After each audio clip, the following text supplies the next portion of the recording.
We've arrived at day 6 already of the second week of our 21-day immersion program in mindfulness dialogue. The focus of this week, as you know, has been exploring in order to understand, which is stage 2 of a mindfulness dialogue process. Each reflection and exercise has engaged us in an aspect of exploring. Today's theme is entitled vulnerability, but we'll begin with a short connecting mindfulness exercise that you've become so used to. Hopefully it has become something of a habit for you. Position yourself as you're used to, comfortably, relaxed but alert. Back straight, hands in your lap, eyes closed or softened. This will help you go to a deeper place. Take 3 deep breaths in through your nose and slowly exhale through your mouth. Breathe normally. And then try to let go of all the thoughts that are in your mind, all the things you have to do, how busy you are, just by paying attention to your breath as you breathe in and out deliberately. This will make space for you. And in your mind, softly say the theme of today, vulnerability. Have this as your mantra today as you need it. And now continue to deepen your connection to this moment. When you find yourself distracted, simply return to your breath and the theme of the day. We'll do that for a few moments.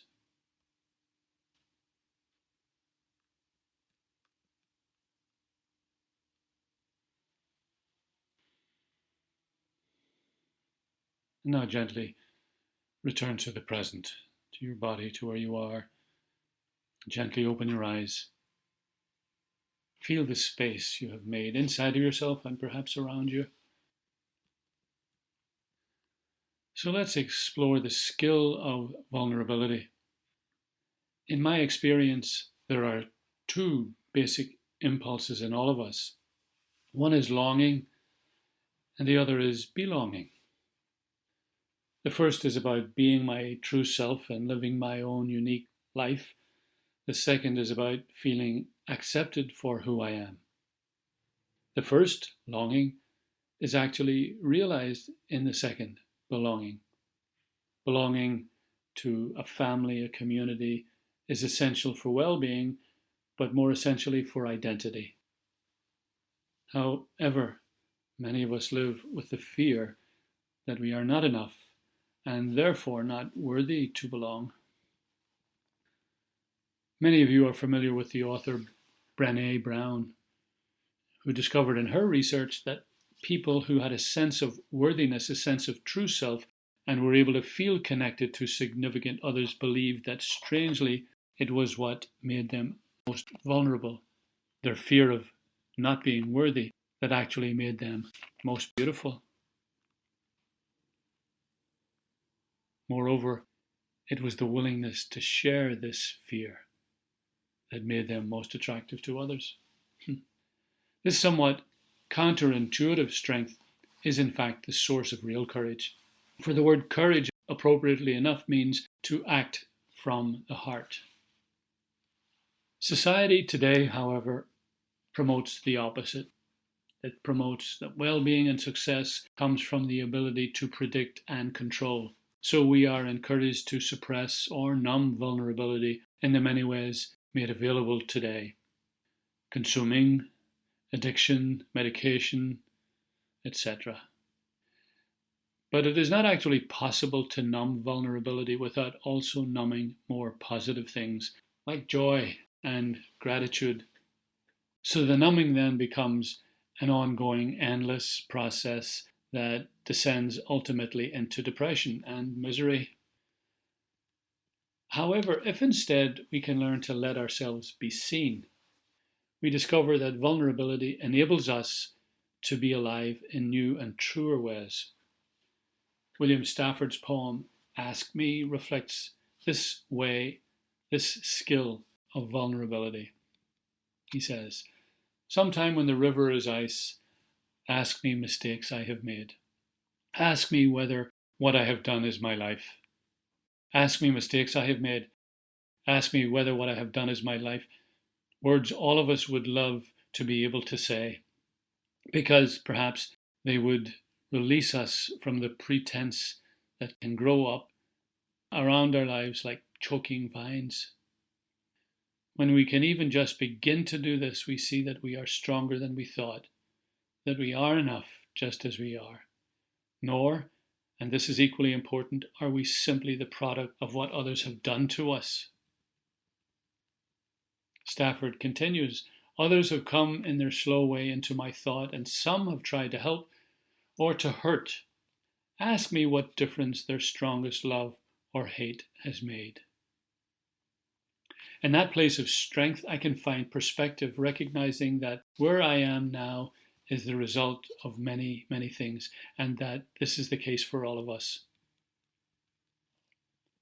He goes on, I will listen to what you say. You and I can turn and look at the silent river and wait. We know the current is there hidden, and there are comings and goings from miles away that hold the stillness exactly before us. Comings and goings from miles away that hold the stillness exactly before us. This is the realization that the real world is going on, often without our awareness. Moreover, we and the situation we find ourselves in are the product of so many things, comings and goings from miles away, things outside our control. This vulnerable honesty allows us to be aware of the strength that is always there and that holds us no matter what happens. What the river says, that is what I say. Let me share the poem again just to pull it together. Sometime when the river is ice, ask me mistakes I have made. Ask me whether what I have done is my life. Others have come in their slow way into my thought, and some have tried to help or to hurt. Ask me what difference their greatest love or hate has made. I will listen to what you say. You and I can turn and look at the silent river and wait. We know the current is there hidden, and there are comings and goings from miles away that holds the stillness exactly before us. What the river says, that is what I say. So my real strength lies in this realization. What the river says, that is what I say. But it takes vulnerability to discover it. Being vulnerable begins with sharing our stories with loved ones, for it is these stories which lie beneath the illusory constructs of society that hold our true selves, these stories.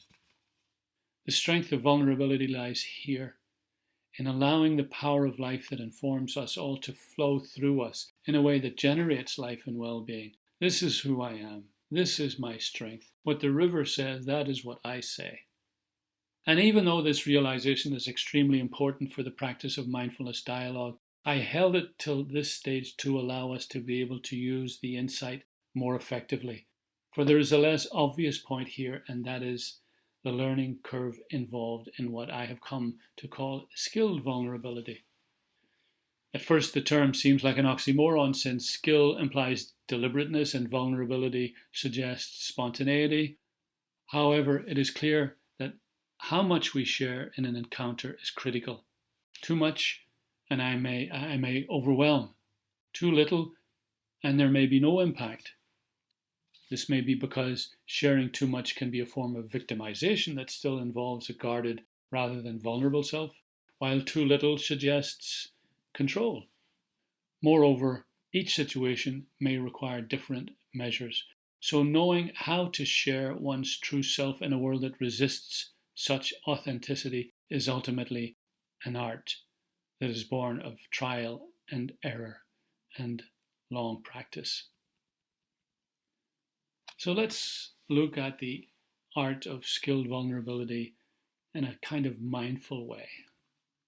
Breathing itself is a simple way to realize and practice vulnerability. So here's a simple practice that can help this learning process. Again, position yourself comfortably and alert, and take 3 deep breaths to help you slow down and relax.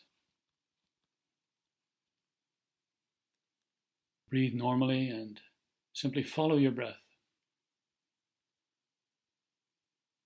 Stay with this for just a moment. Notice how breathing in fills your body with life, and that this is a constant gift. We cannot live without breathing in. There's vulnerability. Now turn your attention to breathing out. Take 3 deep breaths, holding each breath for a moment before breathing out. Notice the slight tension of holding your breath before breathing out. And realize that breathing out is as critical as breathing in. That to hold your breath indefinitely is not possible. Stay with this process for a few moments. Turn your attention now to the air, the breath of life we all share. Try to imagine this breath of life doing the breathing for you, for all of us. It is like the ocean that holds us when we float. In both cases, all we need to do is participate by receiving what is a gift and letting go. One day that gift of breath will not be there. This is our essential vulnerability. So to attempt to control by breathing more than we need, for example, or by holding our breath and refusing to let go is clearly an illusory strength. The real courage, like the real work of living, is vulnerability. So stay with the process of breathing with the breath of life for a few moments.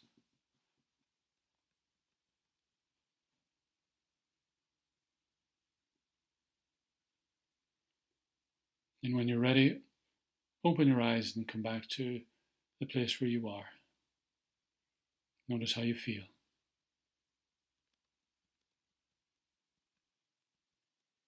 So, throughout the day, we can look for spontaneous opportunities to be vulnerable, if you like.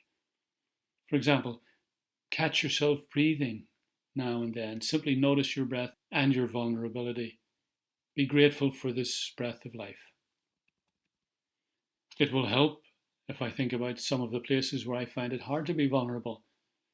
Then it is more likely that I will notice such a place when it surfaces. When it does, pause. Take 3 deep breaths. Feel the place of vulnerability. Allow it to enter your interaction with another or with a situation and inform your response.